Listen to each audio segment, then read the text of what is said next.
Stand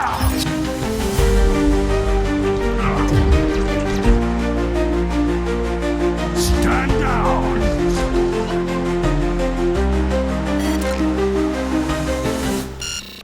Hello everyone, it is Butter here. Welcome back to the channel. In today's video, we've got the Studio Series 102 Optimus Prime right here in hand. And let me tell you, this figure is solid and fun with a fairly accurate look straight out of the movie. But I gotta say, one thing that stands out that makes it slightly inferior is the paint job, which is definitely lacking in some areas. There's a lot of gray on it, and only a few parts like the waist area got the metallic treatment, and the rest are just plain old gray. And I've also noticed that the two circles on the knees, I believe they should be white and red, and some of the details on the hand should have a darker metallic touch like the waist areas paint. So for the customization plan, it is going to be straightforward and simple. I'll be adding the missing colors to match the CG model, and of course I'll be doing some weathering, which includes washes and scratches. Oh, and I've also got some upgrade kits and filler kits. Alright, enough talking, let's dive into customization by disassembling the figure first.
Well, this one's not coming off.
Let them come.